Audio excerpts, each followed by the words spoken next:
말씀을 보도록 하겠습니다. 날씨가 다시 추워졌죠?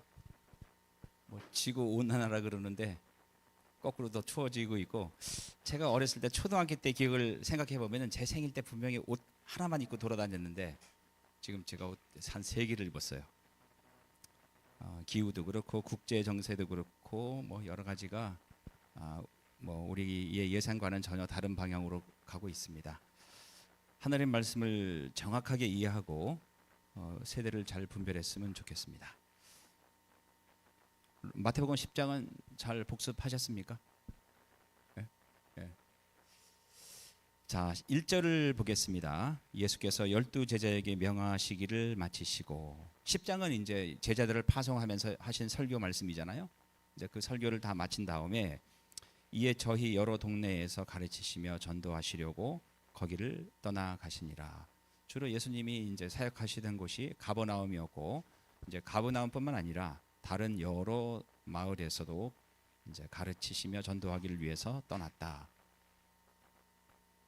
예수님이 여러 동네에서 가르치시며 전도하시는 모습은 마태복음 4장 23절, 9장 35절과 같다.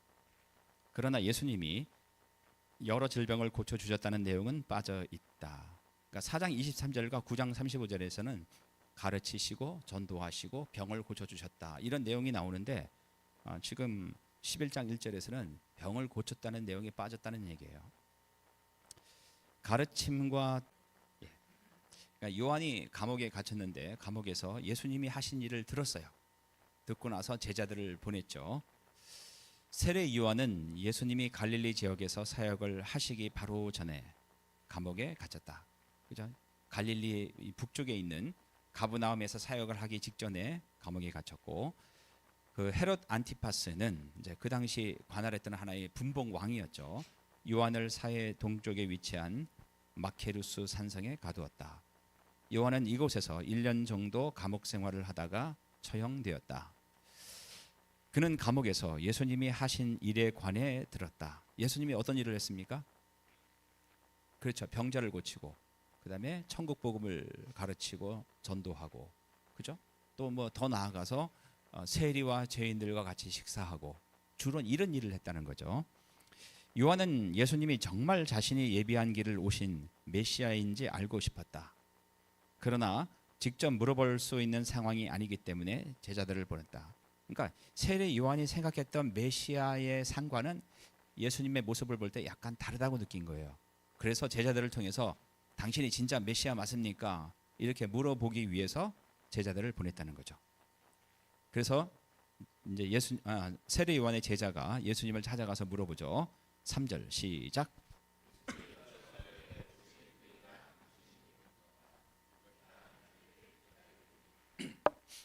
오실 그의, 여기서 오실 그의는 메시아를 말하죠. 메시아가 온다고 구약 성경에 예언되어 있는데 그 메시아가 당신 맞습니까? 물론 나는 요단강에서 세례 줄 때는 당신이 메시아인 줄 알았는데 당신의 하는 행동을 보니까, 사역을 보니까 메시아인지 의문스럽다 라고 이제 제자를 통해서 이제 물은 거죠. 아니면 당신이 메시아가 아니면은 우리가 또 다른 메시아를 기다려야 합니까? 이렇게 이제 물어본 거예요. 요한은 예수님에게 세례를 줄 때 그분이 메시아이심을 알았다. 3장 14절에 의하면. 그런데 왜 이제 와서 이런 질문을 하는 것일까? 세례 요한은 3장에서 이스라엘 백성들에게 철저한 회개를 요구했다. 그렇죠? 회개하라, 천국이 가까이 왔느니라. 나무에 도끼가 놓여 있다. 나무를 찍어 없애버릴. 회개하지 않으면 곧 하나님의 심판이 불로 임할 것을 경고했다. 세례 요한이. 따라서 세례 요한은 예수님의 사역이 의외라고 생각했을 것이다. 예수님께서 곧 임할 불, 심판은 말씀하지 않으시고 치료하고 위로하고 가르치는 일에만 전념했기 때문이다. 메시아가 왔으면 심판을 해야 되는데 심판을 안 한다는 거예요. 4절 시작.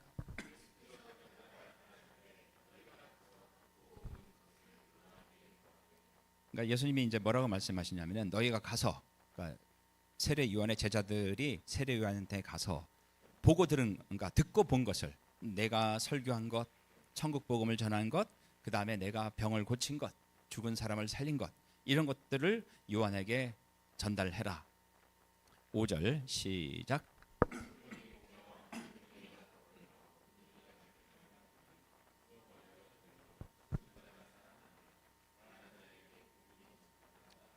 그죠? 소경이 보고 안진뱅이가 걷고 문둥이가 깨끗함을 받고 귀머거리가 듣고 죽은 자가 살아나고. 5절은 8, 9장에서 온갖 병을 고치신 일들과 복음 선포하신 일을 요약한다.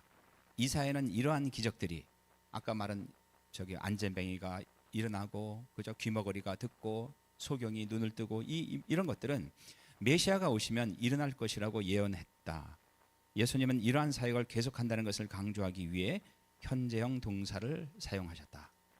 이 기적 중에서 앞을 못 보는 사람을 보게 하고 듣지 못하는 사람을 듣게 하는 일은 특별하다. 여러 가지 기적이 있는데 보지 못하는 사람을 보게 하고 듣지 못하는 사람을 듣게 하는 것이 특별하다는 거예요. 선지자 엘리야와 엘리사가 이제 구약 성경에 보면 선지자 엘리야와 엘리사가 나오는데 굉장히 많은 기적을 행했죠.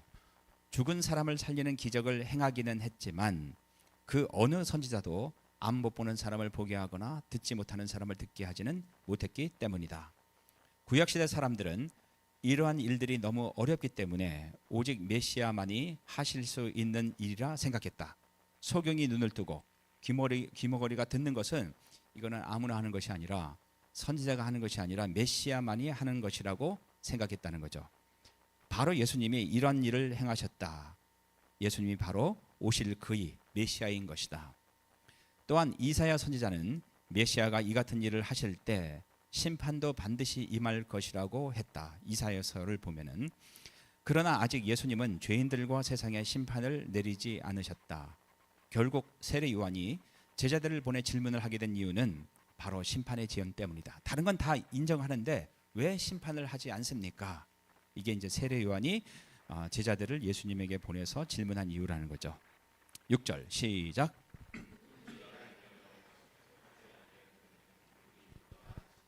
그러니까 예수님을 메시아로 인정을 해야 되는데 자기들이 생각했던 메시아와 다르다고 해서 메시아라고 인정하지 않는 것은 실족하는 것이라는 거예요. 그래서 그것 때문에 실족하지 않는 사람은 복이 있다. 예수님을 메시아로 인정하는 사람은 복이 있다라는 말씀이에요. 7절 시작.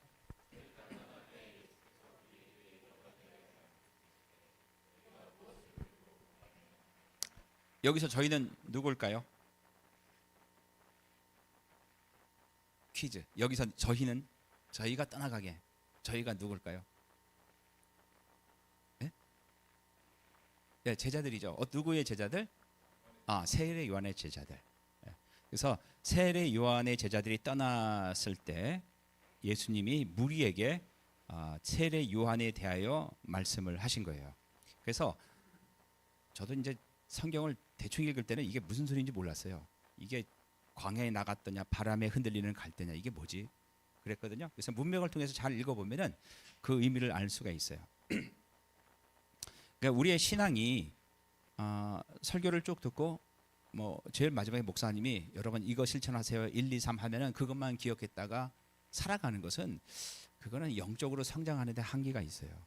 여러분이 스스로 성경을 통해서 성령님의 음성을 듣고, 물론 이제 그 음성이라는 것이 정말 귀에 들린다는 그런 음성이 아니라 우리의 마음을 움직이고 깨닫게 하고 그런 것들이 필요하다는 거죠. 그러기 위해서는 그러니까 저의 목표는 그거예요. 제가 사실 하나하나 뭐 다 설명하는 부분도 있겠지만 못하는 부분이 훨씬 많아요. 근데 제가 이제 설교를 준비하는데 한 가지 목표가 있다면은 여러분들이 집에 가서 성경을 볼 때, 성경을 읽고 해석할 때 어려움이 없도록 하는 거죠. 여러분 A4지를 갖다가 접고 하면은 그 뭐죠? 아카디언처럼 이렇게 쭉 접힐 수가 있잖아요.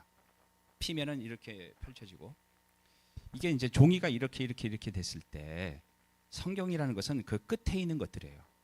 한 절과 한 절 사이에 많은 골짜기들이 있다고. 그러니까 이거를 이해하지 않고는 그 성경의 한 구절 한 구절을 이해하기가 쉽지는 않아요. 그래서 우리가 뭐 역사학자, 고고학자, 신학자 이런 사람들의 도움을 받는 거죠. 그래서 저는 이제 그런 것들을 여러분들한테 도움을 주려고 해요. 그래서 여러분들이 마태복음을 예전에 봤을 때는 이해가 안 되고 너무 어렵고 이게 도대체 무슨 말 하는지 몰랐지만 이제는 아마 적어도 10장까지는 여러분 다 이해했을 거예요. 이해한 다음에 마음의 문을 열고 성령님께 기도를 하고 성경을 보시면은 여러분들이 굉장히 많은 은혜를 받고 여러분들이 삶을 살아가는데 커다란 지침이 될 것 같습니다. 너희가 무엇을 보려고 무리들이 그러니까 광야에서 세례 요한이 나타났다는 것을 듣고 무리들이 많이 갔단 말이에요. 가서 무엇을 보려고 광야에 갔더냐? 바람에 흔들리는 갈대냐? 예수님은 무리에게 광야에 누구를 만나러 갔는지 물으신다. 그들은 바람에 흔들리는 갈대를 보러 광야에 갔는가? 갈대는 연약함과 흔들림의 상징이다. 이 질문은 요한이 갈대처럼 연약하고 다른 사람들의 말에 쉽게 마음이 흔들리는 사람이었는가를 묻고 있다. 하지만 요한은 심지가 굳은 단호한 선지자였다. 그는 이러한 성품 때문에 감옥에 갇혔다. 올바른 소리를 하다가 이제 감옥에 갇힌 거죠. 8절 시작.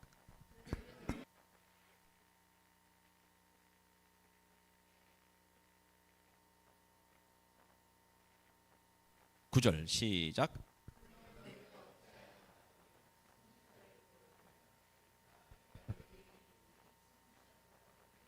그러니까 부드러운 옷을 입은 사람, 그런 사람을 보러 간 것이 아니라 선지자를 보러 사람 군중들이 광야에 갔다는 거죠.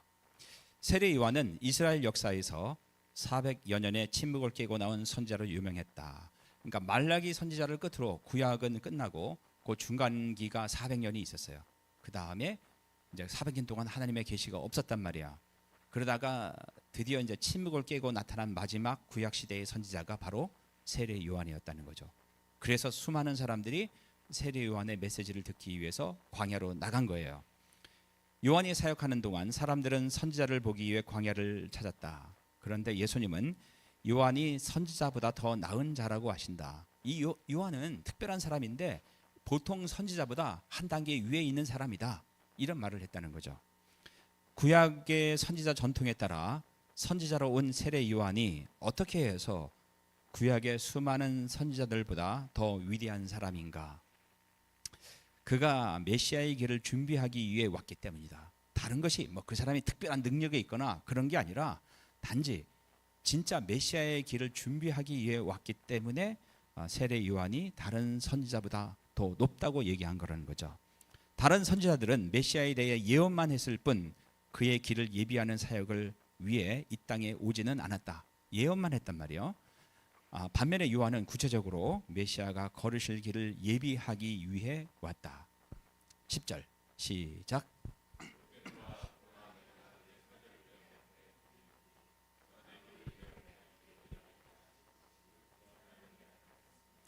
여기서 이제 사자라는 것은 라이온을 말하는 것이 아니라 이제 우리나라로 말하면 뭐 대사, 그죠?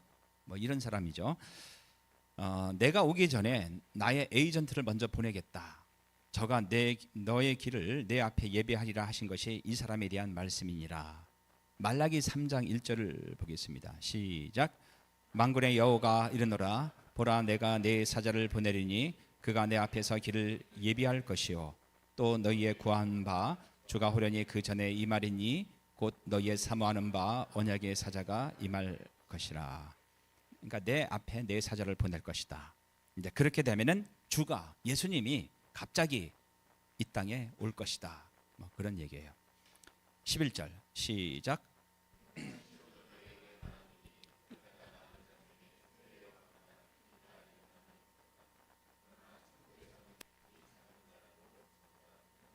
그래서 성경을 약간 잘못 해석하시는 분들은 이 구절을 들어서 세례 요한이 구원받지 못했다 이렇게 얘기하시는 분도 있어요. 그러니까 그런 뜻이 아니에요. 세례 요한은 옛 시대에 속한 모든 사람들보다 더 크다고 하신다. 여기서 더 크다는 의미는 개인적인 능력이나 자질이 아닌 구원 역사에서의 위치와 역할이 크다는 것이다.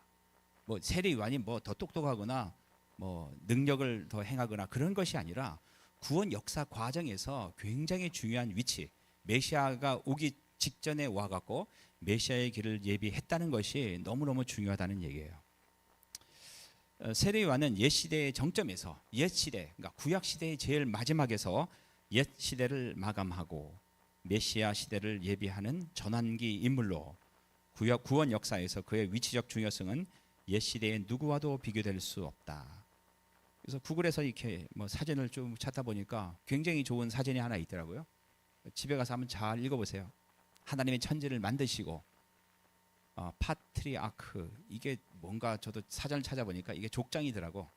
그죠? 아브라함, 야곱 뭐 이렇게 저기 아브라함, 이삭, 야곱 이렇게 족장 시대가 가고, 그 다음에 이제 이스라엘 백성들이 저기 그 이집트에 갔다가 출애굽기를 하고, 그 다음에 여호수아 있는 것처럼 이스라엘 땅을 정복하고, 사사가 다스리는 시대가 왔다가 왕들이 다스리고, 나중에 왕들이 그 이스라엘 백성들이 죄를 져서 나중에 바벨론 포로로 끌려가죠. 갔다가 다시 돌아오고, 그 다음에 400년 동안 침묵기가 있는 거예요. 침묵기가 있다가 드디어 온 것이 바로 세례 요한이죠. 놀라운 것은 하나님 나라에 속한 자들 중에서 가장 작은 자가 옛 시대의 인물 중 가장 큰 자인 요한보다 더 크다는 것이다. 이게 도대체 무슨 얘기인가? 예수님은 이처럼 두 시대를 뚜렷이 구분한다. 구약 시대, 신약 시대, 옛 시대, 새 시대, 이걸 정확하게 구분한다는 거예요. 요한에 의해 절정에 도달한 준비의 시대는 끝났고, 그러면은 그 구약에 있는 모든 것들은 하나의 준비된 시대였다는 거죠. 메시아 시대를 준비하기 위한 시대에 불과하다는 거예요. 이제 예수님께서 시작하시는 성취의 시대인 하나님 나라가 도래하였다는 것이다. 요한은 이 하나님의 나라를 선포했고, 그 나라를 도래하게 하시는 메시아의 길을, 예수님의 길을 준비했다. 하지만 그 자신은 그 나라에 속하지 못하고 옛 시대에 속한 인물로 남아있다. 그 결과 요한은 그 나라에 속한 자들이 갖는 특권을 누리지 못한다. 구약시대 사람들은 그 하나님을 어떻게 만났습니까? 못 만났죠. 제사장을 통해서 간접적으로 만났죠. 간접적으로 기도하고, 그죠? 근데 예수님 이후에 우리들은 어떻습니까? 누구나 언제 어디서나 무릎을 꿇고 하나님께 기도하고 나아갈 수가 있게 됐죠. 그죠? 구약 시대의 성령은 가끔 나타나서 가끔 어떤 사람들한테 능력을 주고 사라졌어요. 신약 시대에 와서 우리는 어떻습니까? 여러분이 느끼든 느끼지 못하든 간에 성령님은 늘 우리와 함께 있어요. 어려울 때 힘을 주시고, 나에게 능력이 필요할 때 나에게 능력을 주시고, 내가 전혀 갈 바를 모를 때 나에게를 인도하신단 말이에요. 그것이 신약과 구약의 엄청난 차이고, 이것이 하나님 나라에 속한 우리가 갖고 있는 특권이죠. 이 특권을 우리는 자연스럽게 갖고 있는데 세례 요한은 갖고 있지 못하다는 거죠. 그런 의미에서 이 하나님 나라에 속한 가장 작은 자가 요한보다 더 크다는 의미예요. 문제는 뭐냐면은 우리가 이 어마어마한 특권을 갖고 있음에도 모른다는 거예요. 이것은 요한의 개인적 구원에 관한 것이 아니다. 세례 요한도 옛 시대에 속한 아브라함, 이삭, 야곱과 같은 경건한 사람들처럼 장차 완성될 하나님 나라의 잔치에 참여할 것이기 때문이다. 구속사적으로 봤을 땐 그렇지만은 이 사람들도 영원한 하나님의 나라에 다 참여할 것이다. 12절 시작.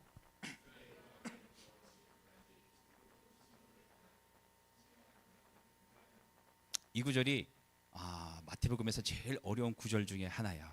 그래서 이거를 설명하기 위해서 제가 고민을 많이 해서 뒤에 표를 정리를 했어요. 그래서 그냥 무조건 외우라고 하지 말고 이해를 해야 돼요. 침노를 당하다니 해서 침노를 당하다라는 말을 헬라어로 비아제타이라고 그래요. 자, 침노하는 자는 비아스타이라고 해요. 빼앗는다라는 것은 하르파 주신이라고 해요. 근데 뭐 헬라어를 못 써도 대충은 이런 뜻이다라고 알면 돼요. 근데 이게 중간태로 해석할 수가 있고, 우리는 영어에 보면 능동태랑 수동태가 있잖아요. 근데 헬라어에는 중간태, 능동태, 수동태가 있어요. 근데 이 단어들은 수동태로 해석할 수도 있고 중간태로 해석할 수가 있대요. 그래서 어떤 것으로 해석하느냐에 따라서 뜻이 정말 달라져요. 그래서 이제 비아제타이를 이제 긍정적으로 만일에 이제 해석을 한다면은 천국이 강력하게 나아간다, 전진하고 있다, 천국이 강력하게 확장되고 있다, 그런 뜻이 되고, 부정적인 의미는 뭐냐면은 천국이 폭력을 걷고 있다, 박해를 받고 있다, 그런 뜻이에요.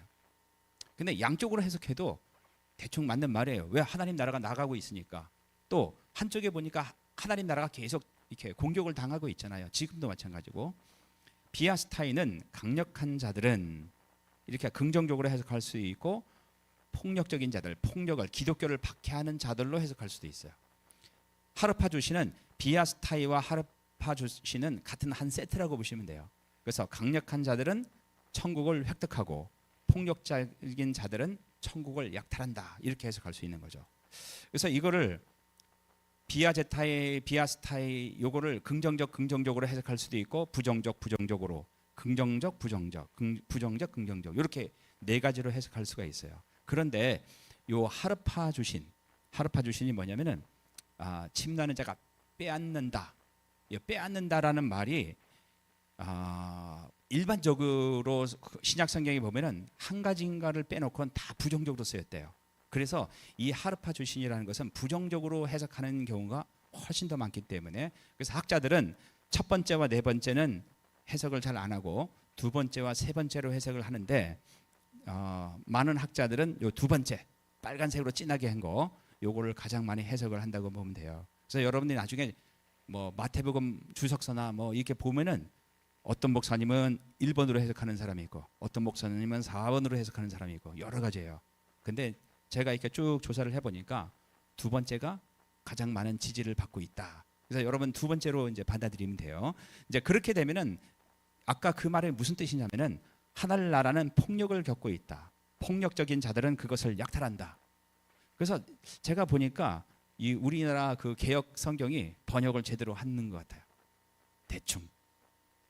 근데 이제 제일 마지막 침노하는 자는 빼앗느니라, 이게 이제 뭔가가 좀 애매하지만은, 그래서 다시 정리하면은 하늘나라는, 천국은 폭력을 갖고 있다. 그죠? 폭력적인 자들은 그것을 약탈한다. 기독교를 박해하는 자들은 천국을 침노하고 있다. 이렇게 이해하시면 돼요.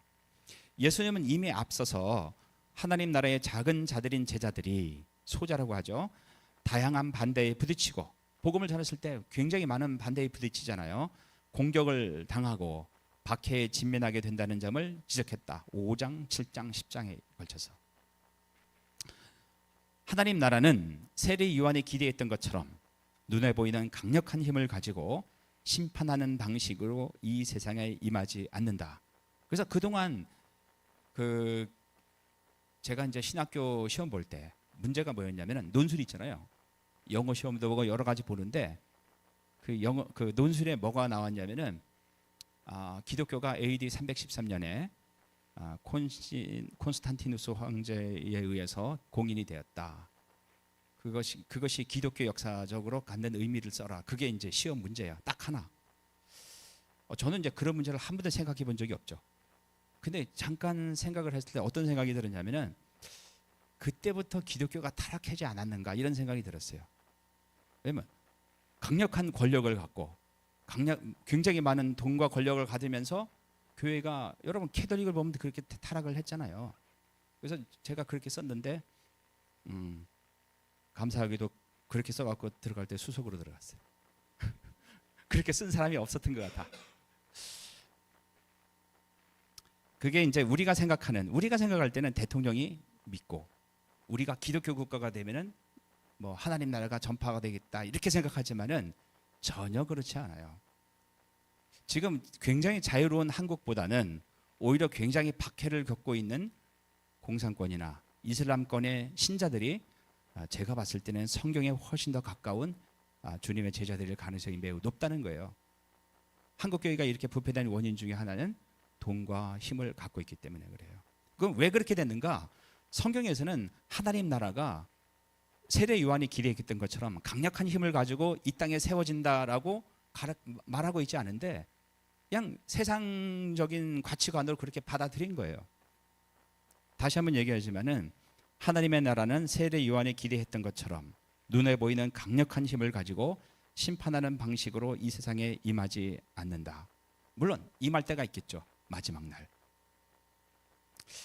하나님 나라는 오히려 악한 자들의 강력한 폭력을 겪고 있고, 악한 자들, 기독교를 박해하는 사람들, 독재자들, 이런 사람들에 인해서 굉장히 많은 박해를 받고 있고, 그래서 폭력적인 자들은 하나님 나라의 백성들을 다양한 방식으로 공격하여 그들이 가진 것들, 생명까지도 약탈한다는 거예요. 그래서 여러분이 그 기독교 박해지수를 발표한 뭐죠? 오픈도어 선교회 이런 홈페이지에 가보면은 많은 통계들이 있어요. 뭐 이렇게 1년 동안에 교회가 불태워진 거, 교인들이 재산이 약탈당한 것, 그죠? 그 다음에 뭐 순교를 당한 거, 그런 모든 데이터들이 다 있다고. 예수님께서도 이미 적대자들에게 비난을 받으셨고 공격을 당하실 것이며 마침내 그들에게 생명까지 약탈당하실 것이다. 마지막에 이제 십자가에 죽으신다는 얘기예요. 이해할 수가 없죠. 메시아가 와서 십자가에 달려 죽는다. 유대인들의 입장에서는 이해할 수가 없는 거예요. 13절 시작. 그렇죠. 구약 시대가 요한까지라는 거예요. 요한까지. 선지자 및 율법은 구약 성경 전체를 뜻한다. 모든 구약 성경은 율법과 선지자들을 막론하고 성취의 때를 내다보고 예언하고 있었는데 세례 요한의 사역이 마무리되므로 이제 성취의 시대에 접어들었다. 14절 시작.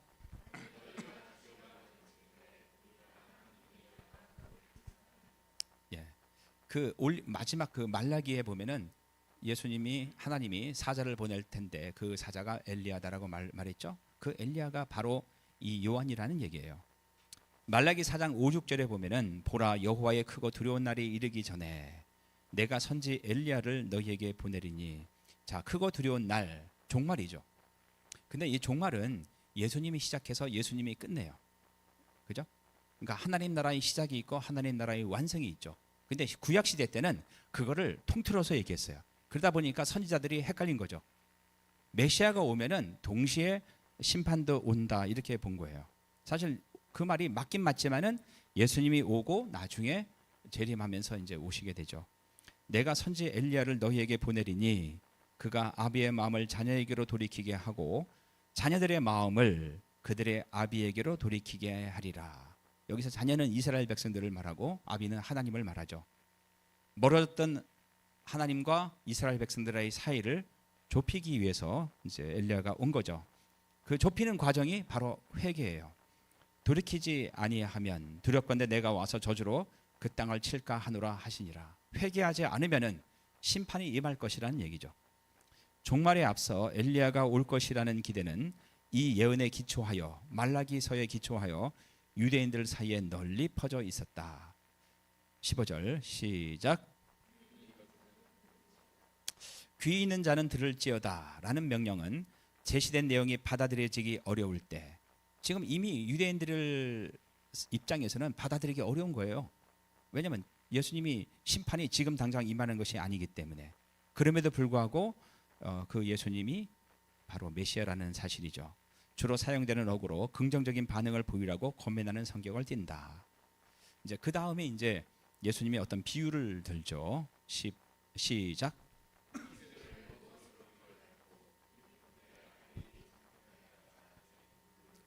여기서 이제 이 세대는 유대인들과 뭐 바리새인, 그 당시의 유대인들, 이스라엘 백성들을 말하죠.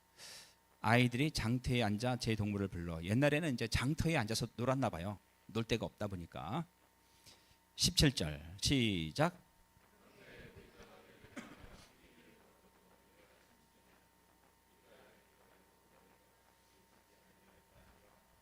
이게 무슨 얘기인지 굉장히 어려운 내용인데, 우리가 너희를 향하여 피리를 불어도 너희가 춤추지 않고, 여기서 너희는 이제 이스라엘 백성을 말해요. 피리를 불어도 춤추지 않고 애곡하여도 가슴을 치지 않는 것과 같다. 예수님 당시 아이들은 장터에서 두 집단으로 나뉘어서 한편에서 피리를 불면 다른 편에서는 결혼잔치 춤을 추고, 그러니까 놀이가 그랬대요. 누가 피리를 불면은 막 춤추고 놀다가 또 누가 막 슬피 울면은 가슴을 치고 장례식에서 하는 것처럼 애통하는, 이게 이제 놀이였다는 거죠. 한편에서 애곡을 하면 다른 편에서는 가슴을 치는 역할 놀이를 즐겼다. 울다가 웃다가 이렇게 놀았나 봐요. 춤을 추라고 초청하는 아이들은 예수님을 의미하고, 애통을 하라고 초청하는 아이들은 세례 요한을 의미한다. 그러니까 예수님은 피리를 불는단 말이에요. 피를 불면 사람들은 춤을 춰야 돼요. 그죠? 세례 요한이 울었단 말이에요. 그럼 사람들은 애통을 하면서 가슴을 쳐야죠. 이 세대는 세례 요한이 애통하며 회개하라고 선포했지만 회개하지 않았고, 예수님께서 하나님 나라의 잔치 소식을 선포했지만 그 잔치의 초대에 합당한 반응을 하지 않았다는 것이다. 18절 시작.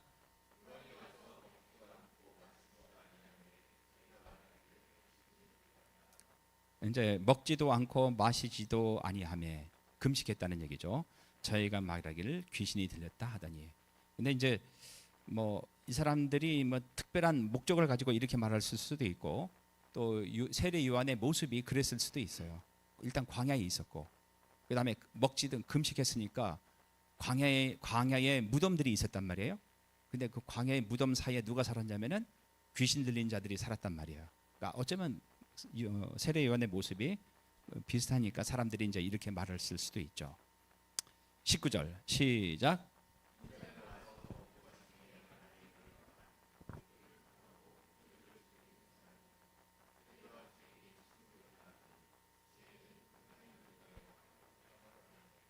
그죠?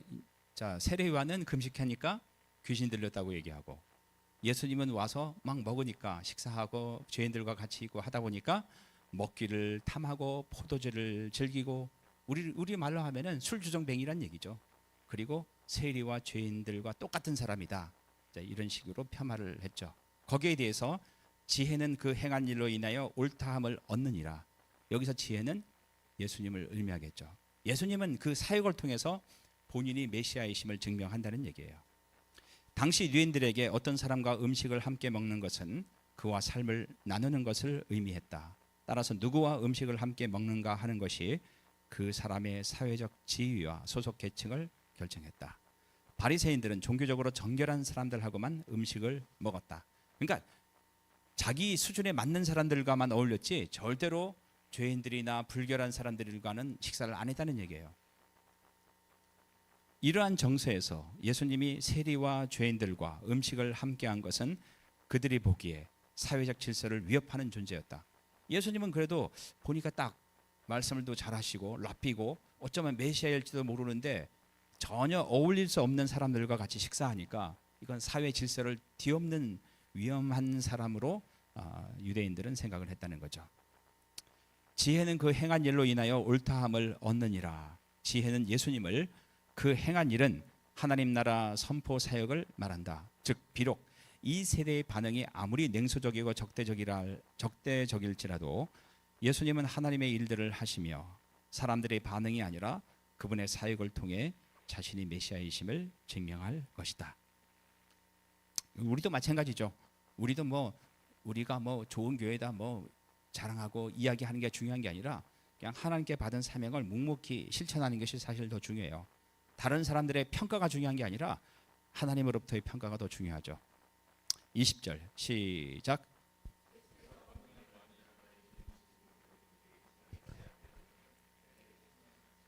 그러니까 예수께서 권능을 가장 많이 베푸신 고을들, 그러니까 가장 대표적인 것이 가버나움이겠죠. 그죠? 그 다음에 이제 고을들은 나오지만은 고라신 베세다예요.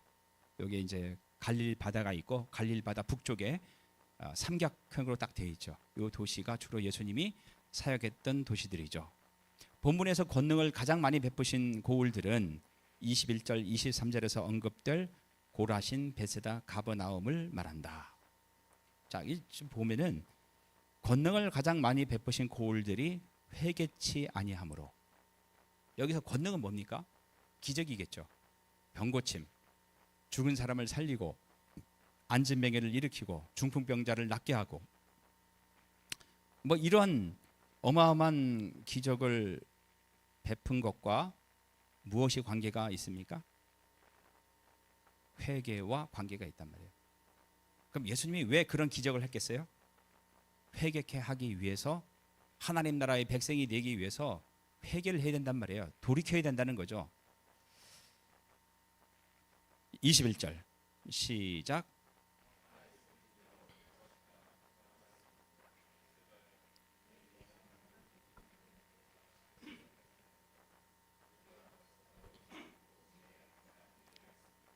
그러니까 화가 있을 것이다. 고라신. 화가 있을 것이다. 벳세다. 화가 뭡니까? 심판이 있을 것이다.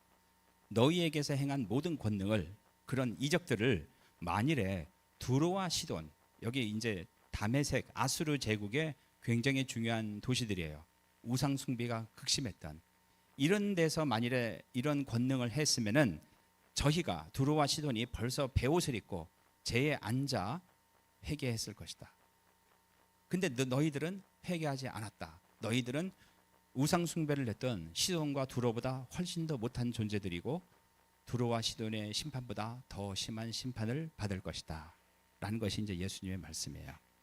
구약에서 두로와 시돈은 이스라엘의 원수들을 상징하는 대표적인 이방 나라이자, 그러니까 아수르라는 그런 나라이고 바울을 숭배하는 도시들이었으며, 바울 숭배.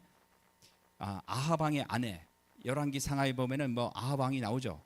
거기에 보면은 아주 악한 아내 이세벨이 시돈의 공주였었어요. 그러니까 이제 이스라엘 백성들이 바알 숭배했던 이유 중에 하나가 시돈의 공주였던 이세벨이 그 바알 신상을 들고 들어와서 전파했기 때문이죠. 권능에 대한 반응으로 기대되는 것은 바로 회개다. 예수님은 기적들을 하나님 나라 선포의 일환으로 행하셨고, 따라서 그 기적들을 본 사람들은 하나님 나라의 도래를 인식하고 그 나라에 들어가기 위해 회개를 해야 했다. 자기 마음대로 살았는데 이 하나님 나라에 들어가려면은 과거의 모든 것들을 버리고 돌이키는 것이 바로 회개라는 거죠. 그런데 예수님의 권능을, 기적을 가장 많이 경험한 마을들이 왜 회개하지 않았을까? 죽은 사람이 일어나는 걸 봤음에도 불구하고 회개를 안 했다는 거예요. 대체적으로, 일반적으로 기적이 사람을 변화시키지 못한다는 것이 성경의 가르침이다. 우리는 이 자리에서 죽은 사람이 일어나면 다 믿을 것처럼 생각하지만은 그런 기적을 보고도 믿지 않는 것이 바로 인간의 속성이라는 거예요. 만일 기적이 사람을 변화시킬 수 있다면 출애굽 때 그렇게 많은 기적을 경험한 사람들이 가데스 바네아, 그러니까 광야죠. 광야에서 하나님을 불신해서 40년 동안 광야 생활을 하는 심판을 받지는 않았을 것이다. 여러분, 홍해가 갈라지는 어마어마한 기적을 봤잖아요. 하늘의 만나도 봤잖아요. 그럼에도 불구하고 어떻게 했습니까? 하나님을 불신하게 되죠. 만일 기적이 사람을 변화시킬 수 있다면 엘리야 엘리사 때 그처럼 많은 기적을 경험한 사람들이 바알을 쫓지는 않았을 것이다. 바알을 숭배하지는 않았을 것이다. 그런 기적을 봤음에도 불구하고 우상 숭배를 했다는 거죠. 그러니까 기적을 본다는 것이, 기적을 경험한다는 것이 그 사람을 변화시키는 것은 아니다. 만일 기적이 사람을 변화시킬 수 있다면 오병이어로 2만여 명을 먹이신 5천 명인데 남자 5천 명이니까 여자 애들 다 합치니까 한 2만 명쯤 된대요. 2만 명을 먹이신 기적을 경험한 사람들이 예수님을 배신하지는 않았을 것이다. 그런데 결국 다 배신했다는 얘기죠. 따라서 예수님의 온갖 기적을 똑똑히 지켜본 고울들이 회가 아니라 회개하지 않는 것은 전혀 이상한 일이 아니다. 그래서 여러분들이 우리의 믿음은 성경을 통해서, 그죠? 성경님이 나를 변화시키는 것이 믿음이지 기적을 봐서 우리의 믿음이 더 좋아지는 건 절대로 아니다. 온갖 기적을 목격하고도 회개하지 않는 것이 이상한 일은 아니지만은 책임을 피할 수는 없다. 하나님의 기적을 봤어요. 변하지 않는 건 뭐 당연히 그렇게 될 수 있죠. 다만 그런 기적을 목격하고도 변화되지 않고 회개하지 않으면은 책임이 따른다는 얘기예요. 22절 시작.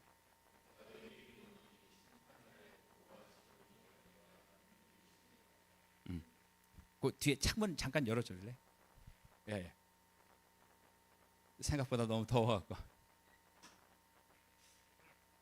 그래서 심판 날에 두로와 시돈이 너희보다, 그죠? 그러니까 뭡니까? 두로와 그러니까 지금 벳세다와 어떤 도시죠?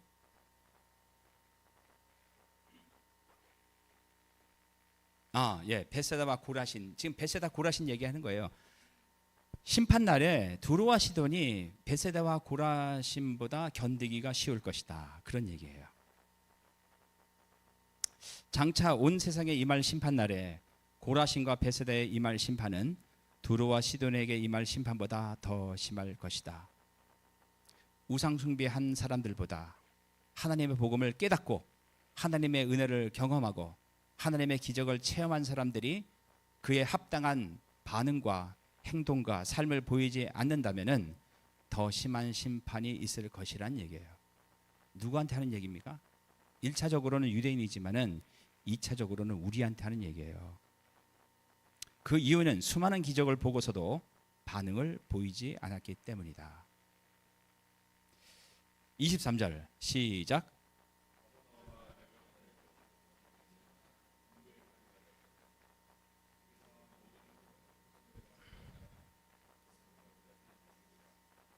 자, 지금까지는 이제 고라신과 벳세다의 심판에 대해서 얘기를 했고, 그 다음에 이제 두 번째는 가버나움에 대해서 얘기를 해요.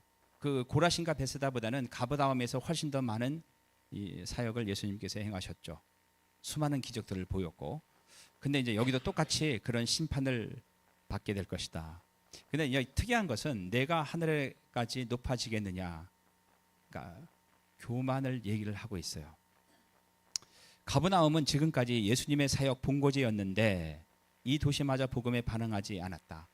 굉장히 많은 기적을 행했음에도 불구하고 이 도시가 그렇게 반응하지 않은 원인은 교만합니다. 이번에 교만한 사람의 특징이 뭘까요?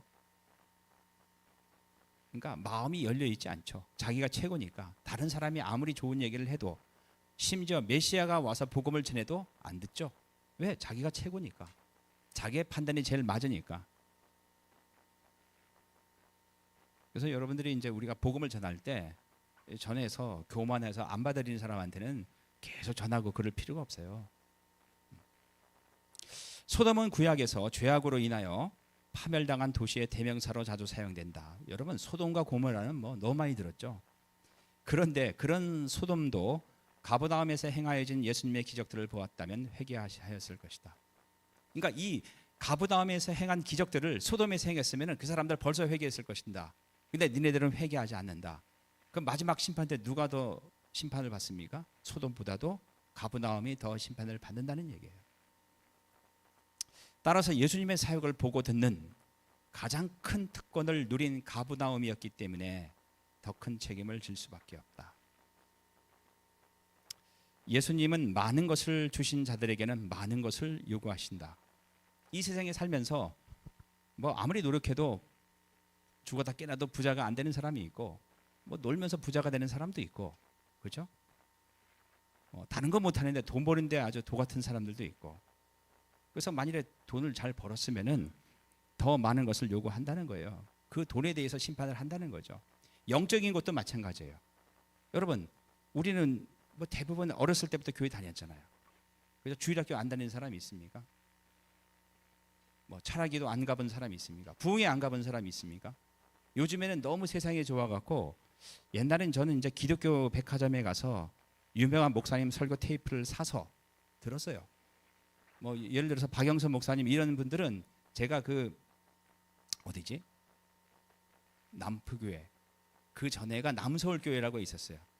거기까지 가서 남서울교회 홍정길 목사님이 있는데 박영선 목사님의 부목사로 있었다고 반포에. 그래서 제가 거기까지 가서 박영선 목사 설교 테이프를 사서 집에 와서 마르고 닳도록 들었어요. 근데 지금은 어떻습니까? 마음만 먹으면 유튜브 가서 박영선 목사 치면 그분이 평생 설교한 게 다 뜨더라고. 다 뜨니까 듣지도 않아요. 정말 주옥 같은 설교들이 많죠. 심지어 지금은 아주 유명한 신학교 교수 강의도 다 있어요. 다 있죠. 그게 뭐예요? 특권이죠. 그거 중국에 있는 사람들이 그거 듣습니까? 못 들어요. 베트남에 있는 사람들이 그런 거 듣습니까? 못 들어요. 우리는 다 들을 수 있어. 우리가 마음만 먹고 예수 20대 가서 내가 원하는 기독교 서적 다 사서 공부할 수 있죠. 근데 이제 문제는 뭐냐면은 그런 특권을 누렸음에도 우리는 그에 맞는 행동을 반응을 보이고 있는가? 하나님이 베푸시는 기적을 경험했다면 더 회개하고 더 열정적으로 하나님께 영광 돌리는 삶을 살아야 한다. 그러니까 저는 이 말씀을 준비하면서 자꾸 유대인들이 생각나는 게 아니라 자꾸 우리들이 생각이 나더라고. 우리처럼 특권을 받은 사람들이 있을까? 24절 시작. 내가 너희에게 이르노니 심판날에 소돔 땅이 너보다 견디기 쉬우리라 하시니라. 심판날에 가버나움보다 차라리 소돔 땅이 더 견디기 쉽다. 25절 시작. 그때 예수께서 대답하여 가라사대 천지의 주제이신 하나님이여 이것을 지혜롭고 슬기 있는 자들에게는 숨기시고 어린아이들에게 나타나심을 감사하나이다. 그죠? 지혜롭고 슬기 있는 사람들, 똑똑한 사람들, 그 당시 사람들로 얘기하면 뭐 바리새인과 서기관 같은 사람들이죠. 그런 사람들은 예수님을 이해하지 못했죠. 다만 어부 같은 사람들, 세리 같은 사람들, 마이너리티에 속한 사람들이 이 복음을 받아들였죠. 대상에 따라 숨기시거나 계시하신 이것들은 예수님의 하나님 나라 복음을 말한다. 하나님께서 이 하나님 나라의 진리를 지혜롭고 슬기 있는 자들에게는 숨기신다. 그래서 아무리 전해도 이 사람들은 받아들이지 못하죠. 지혜롭고 슬기 있는 자들은 지금까지 예수님을 비난하고 공격한 율법 전문가들인 바리새인들과 서기관들을 지칭한다. 그에 비해 이 진리는 어린아이, 헬라어 원문에 보면은 어린아이가 갓난아이예요. 갓난아기. 갓난아기에게 계시된다. 이들은 예수님께 선택받은 자들로서, 여러분 갓난아기는 엄마 없으면 살 수가 없어요. 그냥 엄마 없으면 살 수가 없고, 엄마가 어디 가면 쫄쫄 따라다녀야 되고 굉장히 의존적이죠. 엄마가 뭘 줬을 때 계산하고 받고 안 받고 이거 여기에 뭐 나쁜 게 들어있냐 계산하지도 않죠. 이들은 예수님께 선택받은 자들로서 무식하고 약하고 단순하지만 그래서 겸손하고 의존적이며 수용적인 자들을 지칭한다. 그래서 그 학력 수준이 높아질수록 그다음에 국민 소득이 높아질수록 기독교 인구는 감소하죠. 왜? 자기가 잘났으니까. 신이 없어서 그런 게 아니라 그만큼 자기 자아가 강해지니까 기독교 인구는 감소할 수밖에 없어요. 그러면 거기에 대한 하나님 뜻은 뭐예요? 이 동네에서 박해하면 저 동네로 피하라. 이 동네에서 안 믿으면 저 동네로 가라는 얘기예요. 여러분, 제가 이제 그 유튜브 가끔 보는데 그 수길따라라는 유튜브가 있어요. 유튜브 나중에 찾아보세요. 수길따라. 이름이 수길이야. 근데 그 사람이 뭐 직업이 뭔지 모르겠어. 근데 보니까 나보다 한두 살 위인 것 같아요. 그러니까 60을 넘어갔고 이 사람 꿈이 세계 여행이에요. 그래갖고 한 젊었을 때부터 돈을 준비한 거야. 돈 있으면 다 달러로 바꿔놓고. 알겠어요? 그리고 연금도 자기가 움직일 때 왕창 타게 다 계산을 해놓은 거예요. 70살까지. 그래갖고 이 사람이 이제 돌아다니면서 찍어요. 근데 제가 봤을 때 이 사람은 크리스찬이에요. 크리스찬이라서 제가 이거 보면은 유럽에 가면 뭐 젊은 사람들이 자기 자리인데 이렇게 양보도 안 해. 이게 내 자리인데 이제 앉아서 먼저 앉은 게 임자다. 이 유럽에서는 이런 게 겪는데 동남아시아 가니까 사람들이 너무 사람이 사랑스럽고 좋은 거예요. 그래서 이 사람이 간 미얀마, 뭐 인도네시아 이런 편을 보세요. 너무 방글라데시. 제가 이제 그걸 쭉 보면서 우리가 복음을 이런 데 가서 전해야 되는데 그 교만하고 그 한국 사람들 얼마나 잘났습니까? 그죠? 제가 봤을 때는 우리는 그래서 제가 느낀 건 그래요. 가난하고 한국에서도 뭐 어렵고 힘든 사람들이 있겠죠. 물론 거기에 타겟을 맞춰야 되겠지만은 정말 우리가 도움을 주고 위로해 줄 사람들이 있는 지역으로 가서 복음을 전해야 된다. 그래서 요즘에는 수길따라에 제가 꽂혀갖고 이 사람은 선교사보다 진짜 10배 낫다. 그런 생각이 들어요. 한번 보세요. 그래서 그 나라에 대해서 굉장히 많은 것들을 제가 배우고 있어요. 그래서 얘기하고 싶은 게 그거예요. 무식하고 약하고 단순하지만 겸손하고 의존적이고 수용적인 자들이 오히려 그런 나라에 더 많다는 거예요. 그런 나라에. 26절 시작. 옳소이다. 이렇게 된 것이 아버지의 뜻이니다. 그죠?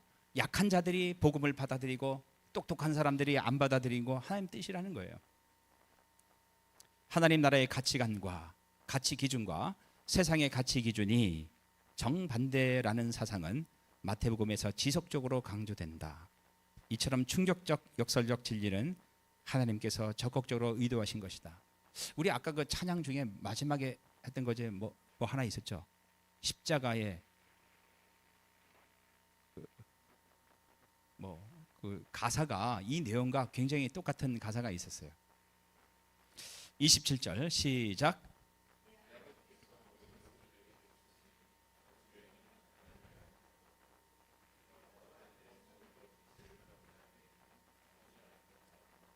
그러니까 이제 내 아버지께서 모든 것을 내게 주셨다. 지금까지 행한 모든 사역들, 모든 이적들 다 하나님께서 아들에게 주신 것이다. 문맥상 모든 것들은 지금까지 소개되었던 예수님의 가르침과 기적들을 의미한다. 예수님의 이러한 종말론적 사역들 모두는 하나님께서 예수님에게 맡기신 것이다. 구약에서 안다는 것은 그죠? 하나님이 예수님을 알고 예수님과 예수님이 선택한 사람들이 아버지를 안다는 그 안다는 말은 지식 이상을 의미한다. 그것은 밀접한 관계를 포함한다. 어떤 사람이 하나님을 알기 위해서는 아들의 선택에 따라 하나님께서 그 사람에게 자신을 계시하셔야 한다. 따라서 사람들은 오직 예수님을 통해서만 하나님께 다가갈 수 있다. 그죠? 아들의 선택에 따라서. 그럼 하나님의 아들인 예수님은 누구를 선택하는가? 이런 사람들을 선택한다는 얘기예요. 무식하고 약하고 단순하지만 겸손하고 의존적이고 수용적인 자들. 겸손하고 의존적이고 수용적인 자들. 선택은 하나님이 하시는 거기 때문에 우리는 결정할 게 없죠.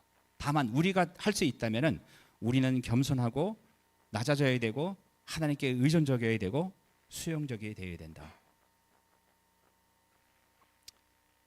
그리고 이제 우리가 정말 많이 들었던 이 말씀이 나와요. 시작.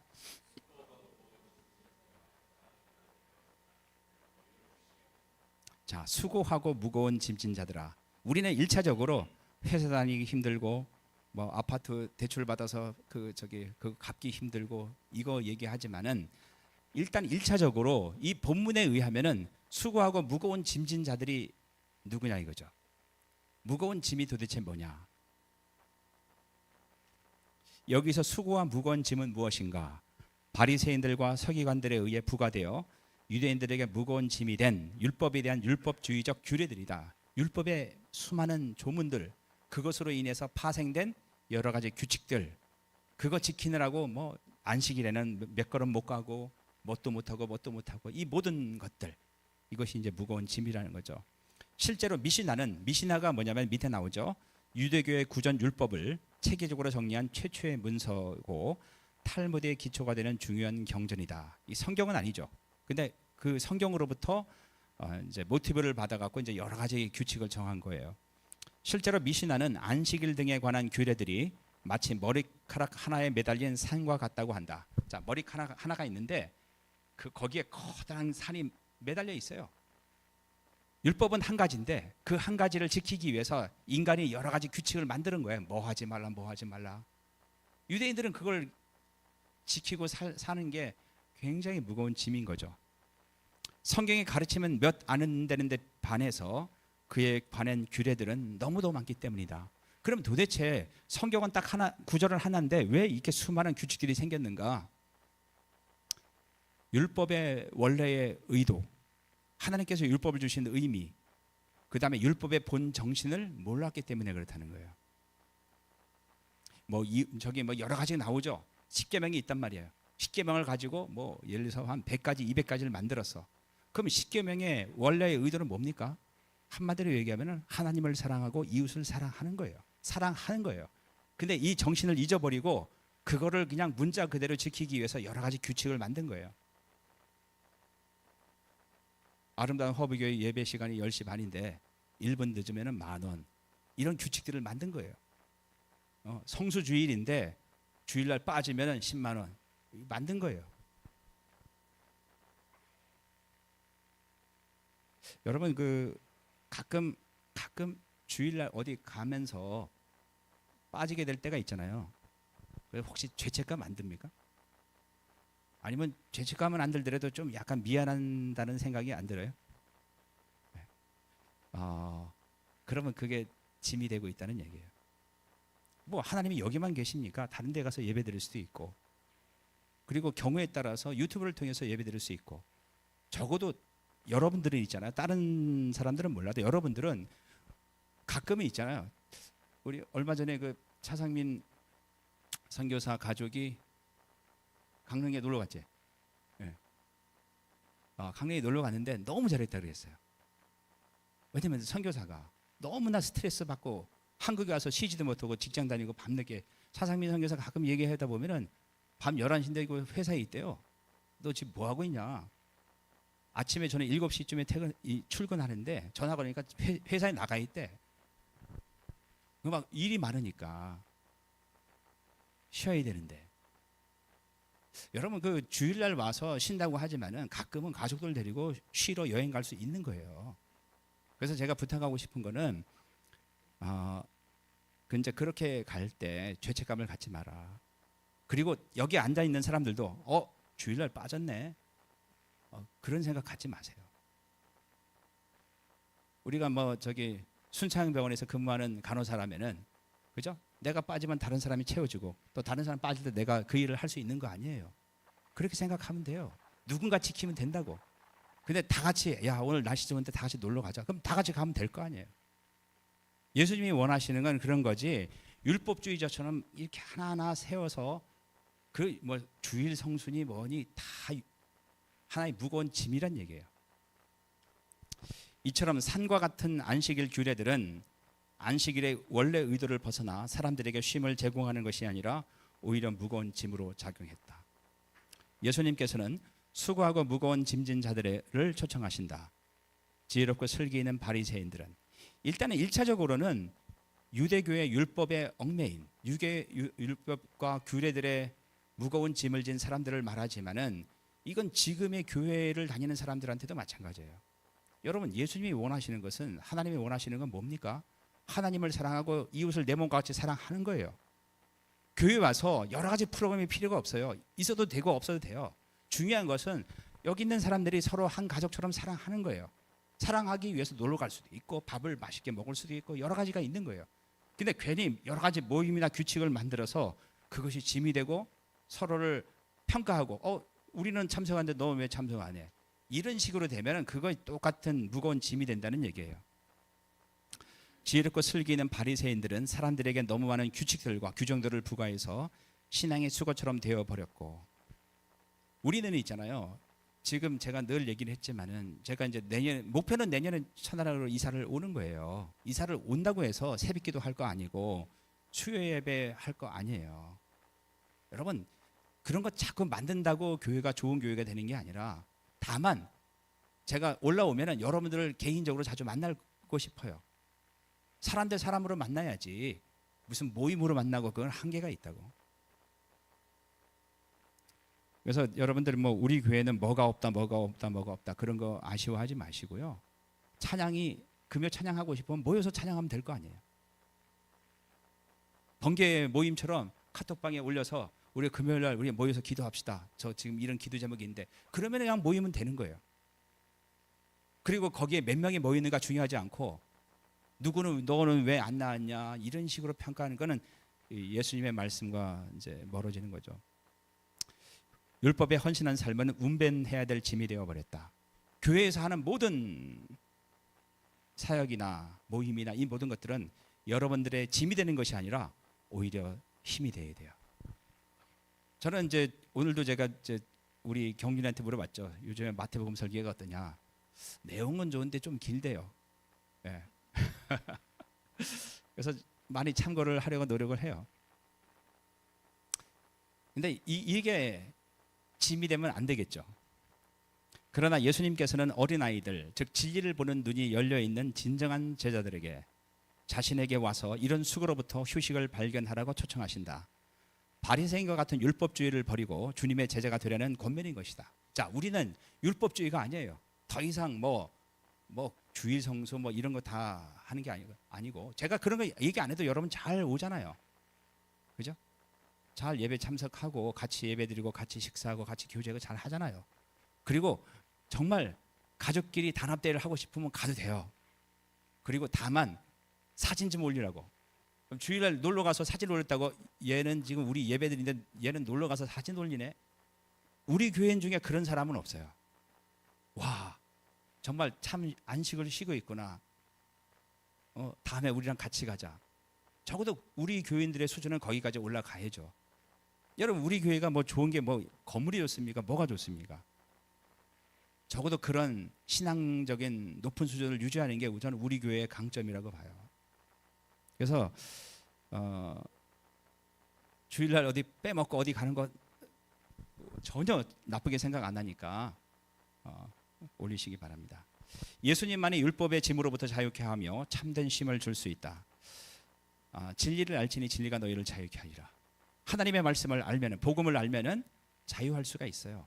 어떤 것이 중요하고 어떤 것이 안 중요한지 안다고. 어떤 것이 하나님의 말씀의 진리고 어떤 것이 인간의 전통인지 안다고. 여러분, 제가 여러 번 뭐 맥주 마시는 거 뭐라고 한 적이 있습니까? 혹시 여러분 중에 담배를 피더라도 저는 여러분 다 이해해요. 이해가 아니라 받아들여요. 그 담배 피는 게 왜 잘못된 겁니까? 건강 때문에 그렇지. 그럼 건강을 따진다면은 여러분, 그 설탕 들어있는 콜라 마시는 것도 나쁜 거예요. 그게 얼마나 안 좋은데. 내가 봤을 때 담배랑 아마 막상 막할 거예요. 그래서 여러분들 적어도 우리 교회는 그런 것 때문에 편견을 갖고 사람들을 평가하고 그러지 말자고요. 그래서 제가 신학교 다니면서 정말 좋았던 건 그거예요. 우리 성경학교가 어떤 것이 진리고 어떤 것이 전통인가를 분명히 구분해라. 여러분, 담배 피고 술 먹는 건 전통이에요, 전통. 다른 나라 가면은 그 수길따라에 보면은 아르메니아라는 나라를 갔어요. 나는 아르메니아가 어딘지도 모르겠는데 하여튼 갔어. 주변은 다 이슬람 국가인데 유일하게 여기 아르메니아만 기독교 국가예요. 그래서 도시도 되게 깨끗하고 사람들 되게 친절하고 좋아요. 근데 그 나라의 특징이 뭔지 알아요? 그 나라에서 생산된 꼬냑은 본래 프랑스 술인데 이 나라에서 만든 꼬냑이 세계적으로 굉장히 유명하대요. 술 수출 국가가 기독교 국가예요. 그리고 거기에 또 덧붙여서 그런 게 나와요. 그 아르메니아 담배가 굉장히 질이 좋대요. 그리고 이 사람들이 주일날은 다 교회 간대요. 여러분, 그 사람들이 뭐 잘못됐습니까? 실제로 예수님은 이 세상에 오셔서 실제로 포도주를 마셨어요. 한국 교회의 좋은 전통 중에 뭐 술 먹고 노름하고 폐가망신해서 선교사들이 바꾼 좋은 전통일 뿐이지, 이제는 우리가 그 정도 성숙은 돼 있잖아요. 그러니까 선교제에서 보면은 선교사님들 대부분은 목사님이잖아요. 이렇게 가끔 모여서, 나는 참석은 안 했지만은 얘기는 많이 들었죠.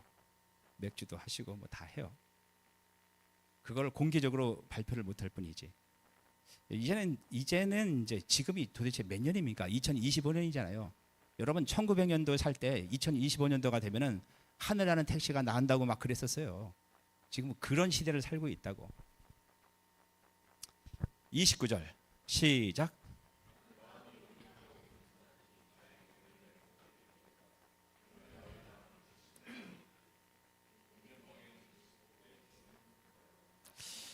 나는 마음이 온유하고 겸손하다.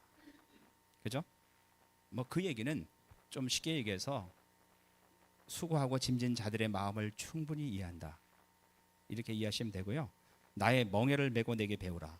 그냥 나한테 와서 쉬라가 아니라 멍에를 쉬는데 멍에를 메우고 배워야 돼요. 참된 쉼을 위해서는 멍에를 메워야 된다는 거죠. 그 이 멍에가 뭔가, 멍에는 잘 보시면 두 마리 소 어깨 위에 있는 나무 있잖아요. 이게 멍에예요. 한국은 한 개만 있지만은 팔레스타인 지방이나 대부분의 나라는 이게 두 개예요. 나의 멍에를 메고 예수님과 함께 이 멍에를 지고, 그 십자가겠죠. 배우는 삶이 참된 마음의 쉼이, 영혼의 안식을 얻는 방법이라는 거죠. 그냥 교회 와서 가만히 있는 것이 쉬는 것이 아니라 예수님과 함께 십자가를 지고 예수님의 말과 행동과 가르침을 배우는 삶이 쉼이라는 거죠. 내 멍에는 쉽고 내 짐은 가볍다. 헬라어 본문의 순서에 따라 번역을 하면 다음과 같다.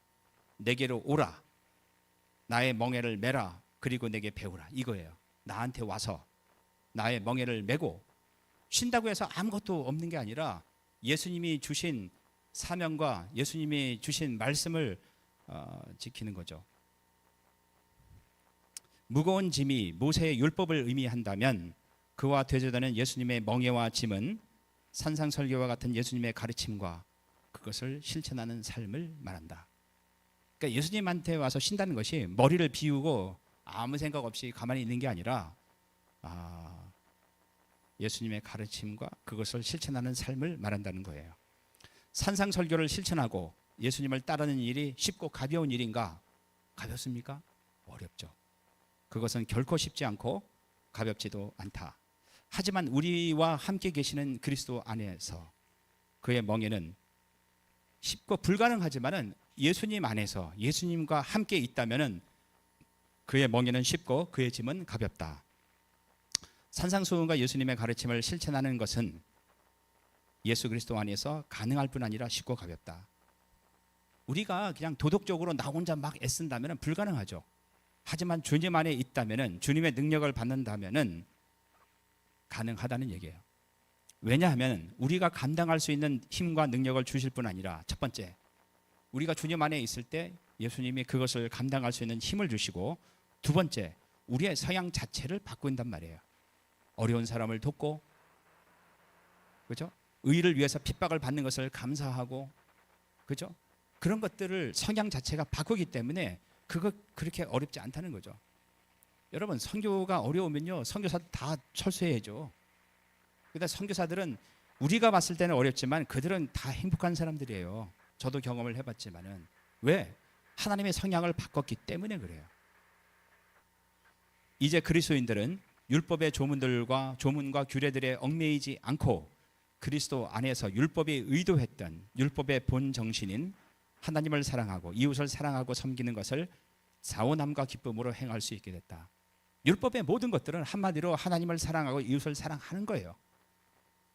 이제 그것이 예수님을 믿고 거듭난 사람들한테는 당연한 것이 되겠고 그런 마음이 생겼어요.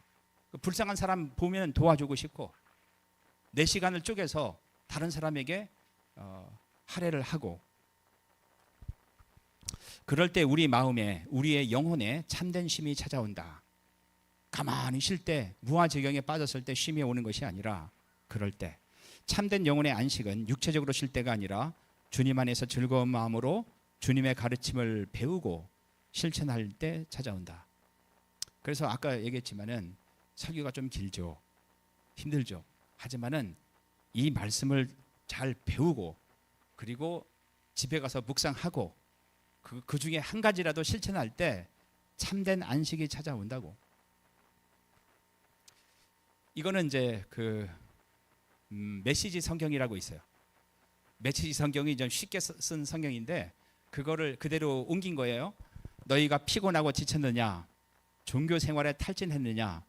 이거 우리 교회는 그런 사람 없잖아요. 뭐 새벽기도 나와라, 뭐 해라, 어떤 봉사해라, 뭐 하라 없잖아요. 근데 이제 보통 뭐 다른 교회 다니시는 분들 중에 일부는 이런 사람들이 있기는 해요. 나에게 오너라, 나와 함께 길을 나서면 너희 삶은 회복될 것이다. 내가 너희에게 제대로 쉬는 법을 가르쳐 주겠다. 쉬는 법이 뭐냐? 나와 함께 걷고 나와 함께 일하여라. 예수님과 함께 걷고. 그래서 결론은 뭐냐면은 아무것도 안 하는 것이 아니라 모든 것들을 예수님과 함께 일을 하는 거예요. 예수님 안에서 예수님의 힘으로 사역을 하고 유학생들을 돌보고, 알겠습니까? 성경을 보고 가난한 사람들을 돕고.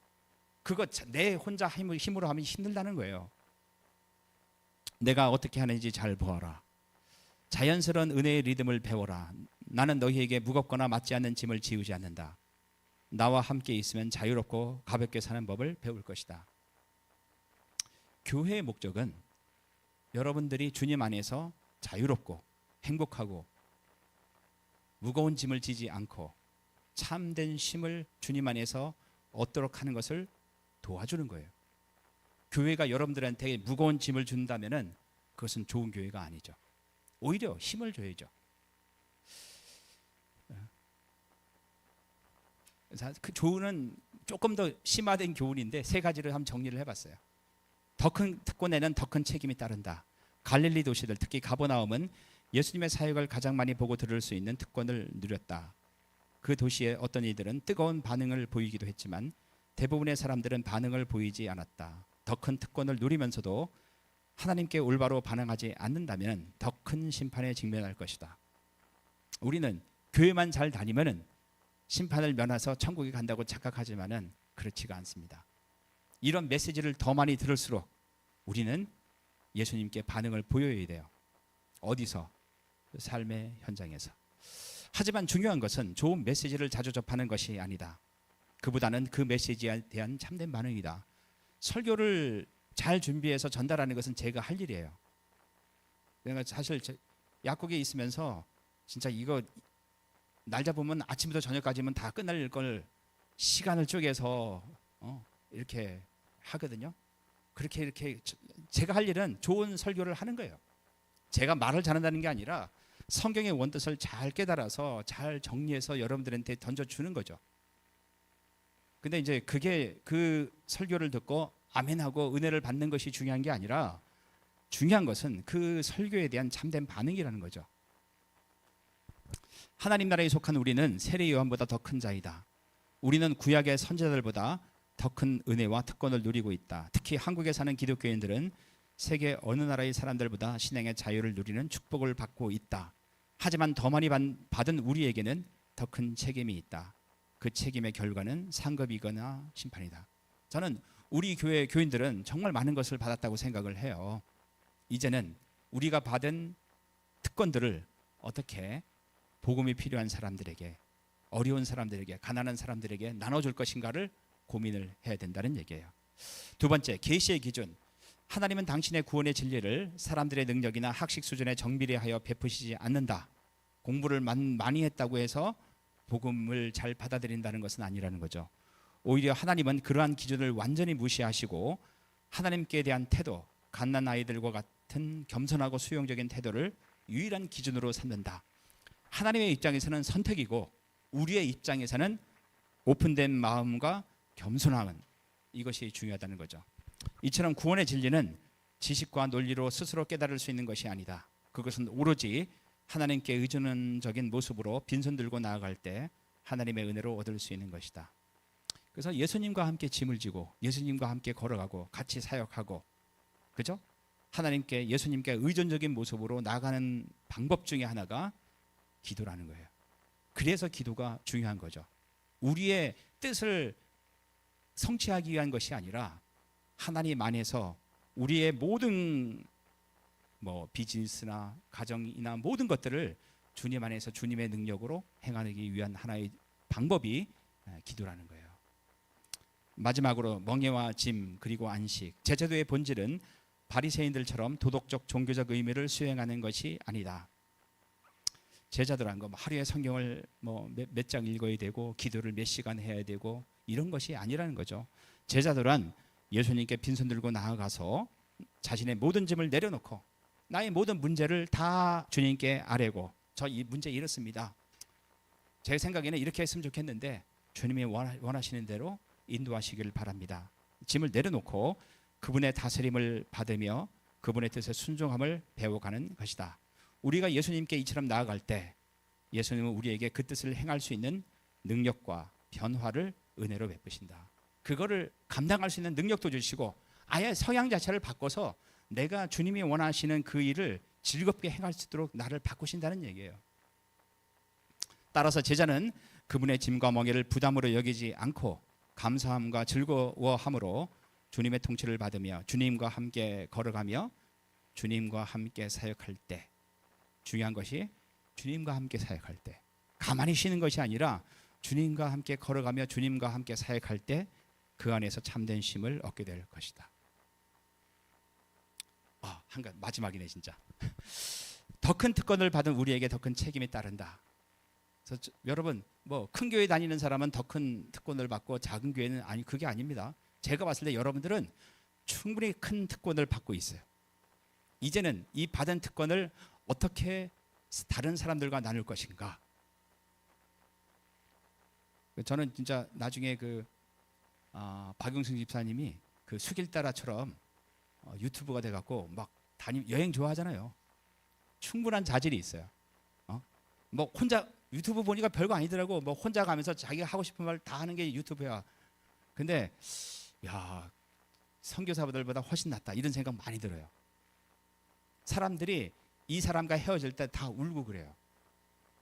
사람들이 다 한국에 대해서 굉장히 좋은 생각을 하게 되고, 이 사람은 평생 모은 돈을 갖다가 아주 적은 돈으로 바꿔갖고 막 나눠줘요.